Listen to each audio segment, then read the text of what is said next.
ओम शांति। आज बाबा के 19 नवंबर के अव्यक्त महावाक्य हैं। मुरली की रिवाइज डेट है 3 अप्रैल 96। मुरली का हेडिंग है सेवाओं के साथ साथ बेहद की वैराग्य वृत्ति द्वारा पुराने व व्यर्थ संस्कारों से मुक्त बनो। आज बेहद का बाप अपने बेहद के सदा सहयोगी साथियों को देख रहे हैं। चारों ओर के सदा सहयोगी बच्चे सदा बाप के दिल पर दिल तख्त नशीन निराकार बाप को अपना अकाल तख्त भी नहीं है, लेकिन तुम बच्चों को कितने तख्त हैं। तो बाप दादा तख्त नशीन बच्चों को देख सदा हर्षित रहते हैं। वाह मेरे तख्त नशीन बच्चे। बच्चे बाप को देख खुश होते हैं। आप सभी बाप दादा को देख खुश होते हो, लेकिन बाप दादा कितने बच्चों को देख खुश होते हैं, क्योंकि हर एक बच्चा विशेष आत्मा है। चाहे लास्ट नंबर भी है, लेकिन फिर भी लास्ट होते भी विशेष कोटों में कोई में कोई की लिस्ट में है। इसीलिए एक एक बच्चे को देख बाप को ज्यादा खुशी है। वह आपको है, दोनों को। बाप को कितने बच्चे हैं, जितने बच्चे उतनी खुशी, और आपको सिर्फ डबल खुशी है। बस आपको परिवार की भी खुशी है, लेकिन बाप की खुशी सदा काल की है, और आपकी खुशी सदा काल है या कभी नीचे ऊपर होती है। बाप दादा समझते हैं कि ब्राह्मण जीवन का श्वास खुशी है। खुशी नहीं तो ब्राह्मण जीवन नहीं। और अविनाशी खुशी कभी कभी वाली नहीं, परसेंटेज वाली नहीं। खुशी तो खुशी है। आज 50% खुशी है, कल 100% है। तो जीवन का श्वास नीचे ऊपर है ना। बाप दादा ने पहले भी कहा है कि शरीर चला जाए लेकिन खुशी नहीं जाए। तो ये पाठ सदा पक्का है या थोड़ा थोड़ा कच्चा है, सदा अंडरलाइन है। कभी कभी वाले क्या होंगे, सदा खुशी में रहने वाले पास विद ऑनर, और कभी कभी खुशी में रहने वालों को धर्मराजपुरी पास करनी पड़ेगी। पास विद ऑनर वाले 1 सेकंड में बाप के साथ जाएंगे, रुकेंगे नहीं। तो आप सब कौन हो, साथ चलने वाले या रुकने वाले? साथ चलने वाले। ऐसा चार्ट है, क्योंकि विशेष डायमंड जुबली के वर्ष में बाप दादा की हर एक बच्चे के प्रति क्या शुभ आशा है, वह तो जानते हो ना। बाप दादा ने सभी बच्चों का चार्ट देखा। उसमें क्या देखा कि वर्तमान समय के प्रमाण एक बात का विशेष और अटेंशन चाहिए। जैसे सेवा में बहुत उमंग उत्साह से आगे बढ़ रहे हो, और डायमंड जुबली में विशेष सेवा का उमंग उत्साह है, इसमें पास हो। हर एक यथाशक्ति सेवा कर रहे हैं और करते रहेंगे। लेकिन अब विशेष क्या चाहिए? समय समीप है, तो समय की समीपता के अनुसार अब कौन सी लहर होनी चाहिए? वैराग्य की। कौन सा वैराग्य? हद का या बेहद का? जितना सेवा का उमंग उत्साह है, उतना समय की आवश्यकता प्रमाण स्वस्थिति में बेहद का वैराग्य कहाँ तक है? क्योंकि आपकी सेवा की सफलता है जल्दी से जल्दी प्रजा तैयार हो जाए, इसीलिए सेवा करते हो ना। तो जब तक आप निमित्त आत्माओं में बेहद की वैराग्य वृत्ति नहीं है, तो अन्य आत्माओं में भी वैराग्य वृत्ति नहीं आ सकती। और जब तक वैराग्य वृत्ति नहीं होगी, तो जो चाहते हो कि बाप का परिचय सबको मिले, वह नहीं मिल सकता। बेहद का वैराग्य सदा काल का वैराग्य है। अगर समय प्रमाण या सरकमस्टांस प्रमाण वैराग्य आता है, तो समय नंबर 1 हो गया और आप नंबर 2 हो गए। परिस्थिति या समय ने वैराग्य दिलाया, परिस्थिति खत्म, समय पास हो गया, तो वैराग्य पास हो गया। तो उसको क्या कहेंगे? बेहद का वैराग्य या हद का? तो अभी बेहद का वैराग्य चाहिए। अगर वैराग्य खंडित हो जाता है, तो उसका मुख्य कारण है देह भान। जब तक देह भान का वैराग्य नहीं है, तब तक कोई भी बात का वैराग्य सदाकाल नहीं होता है। अल्पकाल का होता है। संबंध से वैराग्य यह बड़ी बात नहीं है। वह तो दुनिया में भी कईयों को दिल से वैराग्य आ जाता है, लेकिन यहाँ देह भान के जो भिन्न भिन्न रूप हैं, उन भिन्न भिन्न रूपों को तो जानते हो ना। कितने देह भान के रूप है उसका विस्तार तो जानते हो, लेकिन इस अनेक देह भान के रूपों को जानकर बेहद के वैराग्य में रहना, देह भान देही अभिमान में बदल जाए। जैसे देह भान एक नेचुरल हो गया, ऐसे देही अभिमान नेचुरल हो जाए, क्योंकि हर बात में पहला शब्द देह ही आता है। चाहे संबंध है तो भी देह का ही संबंध है, पदार्थ है तो देह के पदार्थ है, तो मूल आधार देह भान है। जब तक किसी भी रूप में देह भान है तो वैराग्य वृत्ति नहीं हो सकती। और बाप दादा ने देखा कि वर्तमान समय जो देह भान का विघन है, उसका कारण है कि देह के जो पुराने संस्कार हैं उससे वैराग्य नहीं है।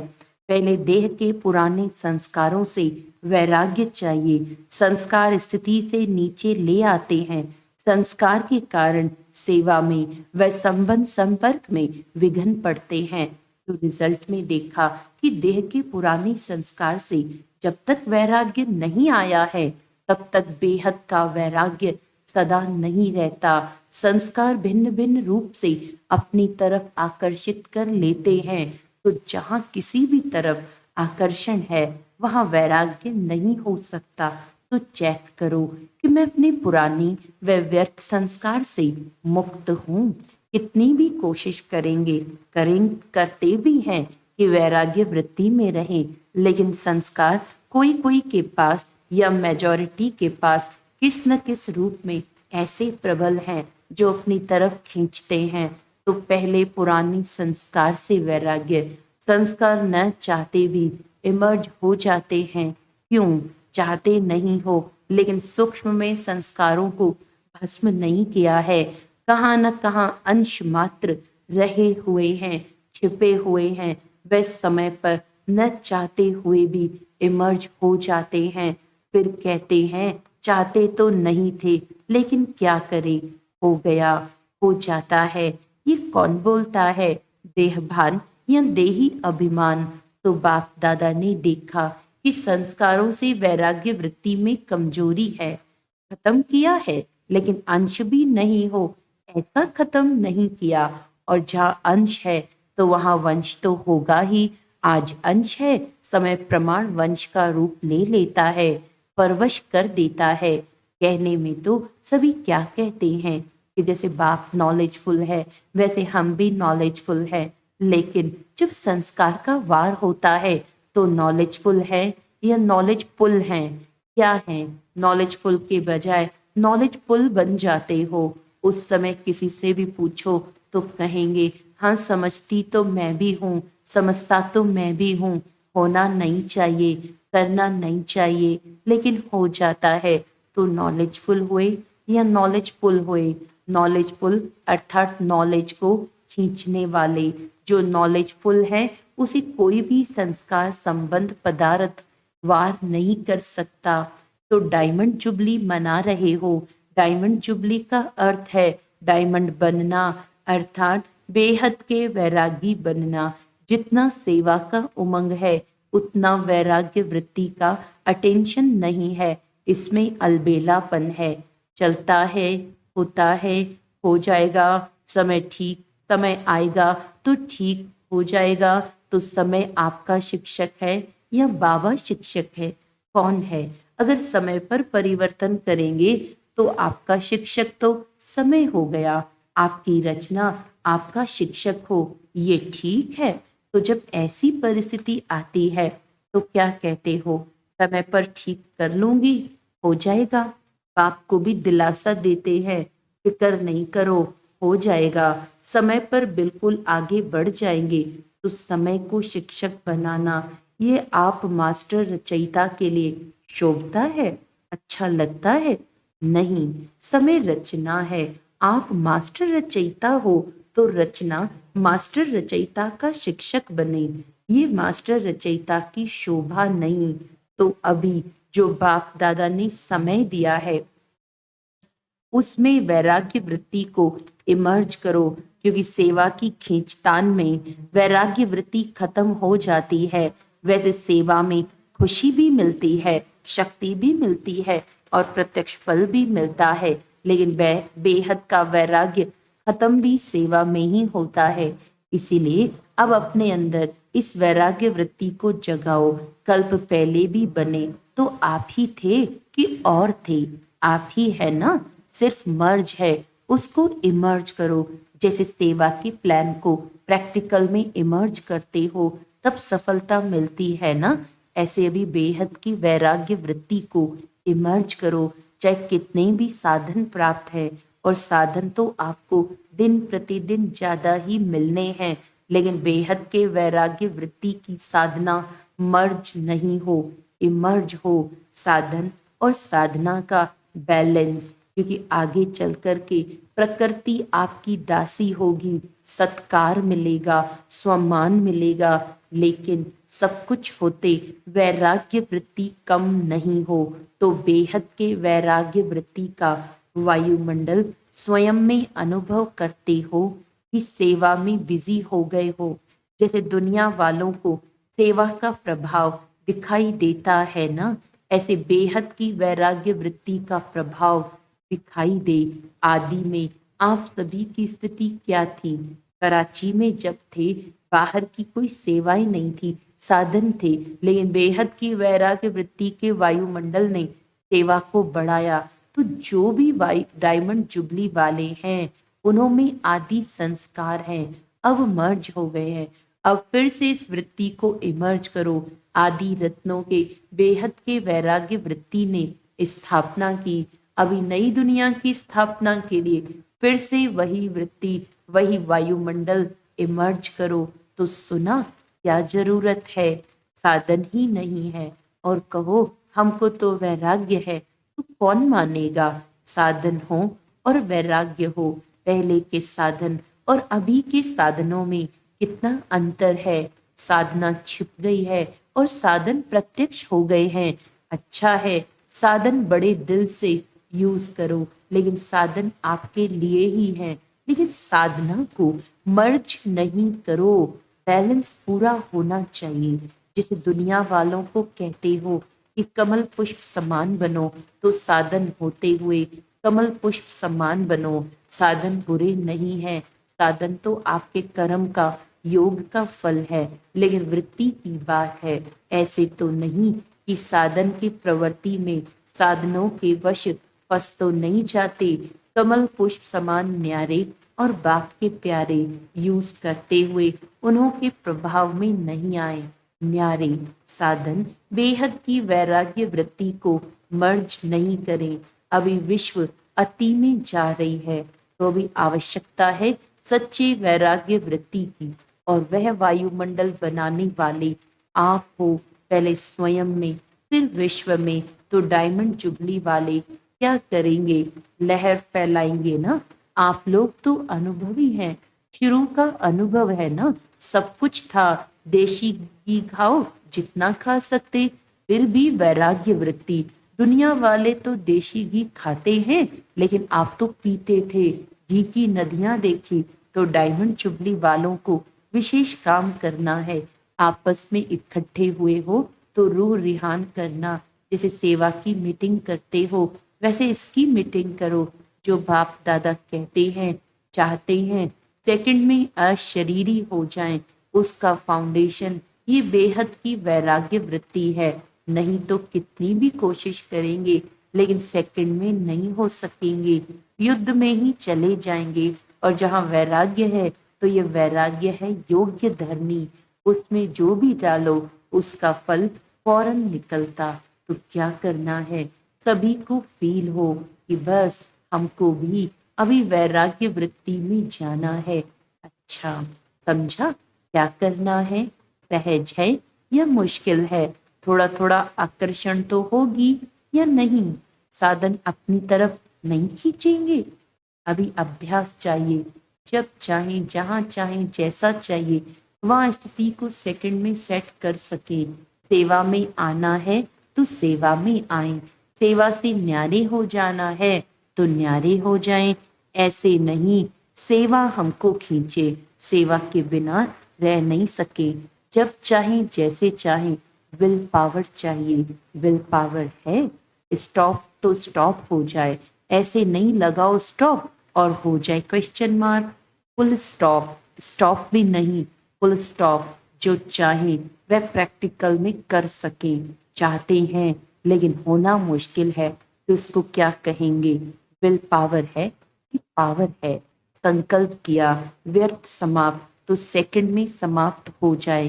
बाप दादा ने सुनाया कि कई बच्चे कहते हैं हम योग में बैठते हैं लेकिन योग के बजाय युद्ध में होते हैं। योगी नहीं होते, योद्धे होते हैं। और युद्ध करने के अगर संस्कार बहुत काल रहे तो क्या बनेंगे? सूर्यवंशी व चंद्रवंशी। सोचा और हुआ, सोचना और होना सेकंड का काम है। इसको कहते हैं विल पावर। विल पावर है कि प्लान बहुत अच्छे बनाते लेकिन प्लान बनते हैं 10 और प्रैक्टिकल में होते हैं 5। ऐसे तो नहीं होता। सोचते बहुत अच्छा है, ये करेंगे, ये होगा, लेकिन प्रैक्टिकल में अंतर पड़ जाता है। तो अभी ऐसी विल पावर हो, संकल्प किया और कर्म में प्रैक्टिकल में हुआ पड़ा है, ऐसे अनुभव हो। नहीं तो देखा जाता है अमृत वेले जब बाप से रूह रिहान करते, बहुत अच्छी अच्छी बातें बोलते हैं, ये करेंगे, और जब रात होती तो क्या रिजल्ट होती? बाप को खुश बहुत करते हैं, बातें इतनी मीठी मीठी करते हैं, इतनी अच्छी अच्छी करते हैं, बाप भी खुश हो जाता। वाह मेरे बच्चे, कहते हैं बाबा बस आपने जो कहा ना होना ही है, हुआ पड़ा है। बहुत अच्छी अच्छी बातें करते हैं। कई तो बाप को इतना दिलासा दिलाते हैं कि बाबा हम नहीं होंगे तो कौन होगा? बाबा कल्प कल्प हम ही तो थे। खुश हो जाते। हॉल में पीछे बैठने वालों से बाबा ने कहा, पीछे बैठने वाले अच्छी तरह से सुन रहे हो ना? आगे वालों से पीछे वाले करेंगे, पहले करेंगे, बैठे पीछे हो लेकिन सबसे समीप दिल पर हो। क्यों? दूसरे को चांस देना, ये सेवा की ना, तो सेवाधारी सदा बाप के दिल पर हैं। कभी भी ऐसे नहीं सोचना कि हम भी अगर दादियां होती ना तो जरा सा, लेकिन सामने तो क्या दिल पर हो, और दिल भी साधारण दिल नहीं, तख्त है तो दिल तख्त नशीन है ना। कहाँ भी बैठे हो, चाहे इस कोने में बैठे हो, चाहे नीचे बैठे हो, चाहे कैबिन में बैठे हो, लेकिन बाप के दिल पर हो। अच्छा, चारों ओर के तख्त नशीन श्रेष्ठ भाग्यवान आत्माएं, सदा बेहद की वैराग्य वृत्ति से वायुमंडल बनाने वाले विशेष आत्माएं, सदा अपनी श्रेष्ठ विशेषताओं को कार्य में लगाने वाले विशेष आत्माएं, सदा एक बाप के साथ और श्रीमत के हाथ को अनुभव करने वाले समीप आत्माओं को बाप दादा का याद प्यार और नमस्ते। हम रूहानी बच्चों की रूहानी बाप दादा को याद प्यार, गुड मॉर्निंग, नमस्ते नमस्ते नमस्ते जी। वरदान है, एक वृत्ता के राज को जान, वरदाता को राजी करने वाले सर्व सिद्धि स्वरूप भव। वरदाता बाप के पास अखुट वरदान है, जो जितना लेने चाहे खुला भंडार है। ऐसे खुले भंडार से कई बच्चे संपन्न बनते हैं और कोई यथाशक्ति संपन्न बनते हैं। सबसे ज्यादा झोली भरकर देने में भोलानाथ वरदाता रूप ही है। सिर्फ उसको राजी करने की विधि को जान लो तो सर्व सिद्धियां प्राप्त हो जाएंगी। वरदाता को एक शब्द सबसे प्रिय लगता है, एक वृत्ता। संकल्प स्वप्न में भी दूजा वृत्ता न हो, वृत्ति में रहे मेरा तो एक, दूसरा न कोई। जिसने इस राज को जाना उसकी झोली वरदानों से भरपूर रहती है। स्लोगन है, मनसा और वाचा दोनों सेवाएं साथ साथ करो तो डबल फल प्राप्त होता रहेगा। अच्छा, आज का व्यक्त इशारा है, कोई कैसा भी हो, ग्लानि करने वाला भी हो तो भी आपके दिल से उस आत्मा के प्रति हर समय दुआएं निकलती रहे, इसका भी कल्याण हो, इसकी भी बुद्धि शांत हो, आपके शुभ भावना वाले श्रेष्ठ संकल्प उसे परिवर्तन कर देंगे। अच्छा, ओम शांति।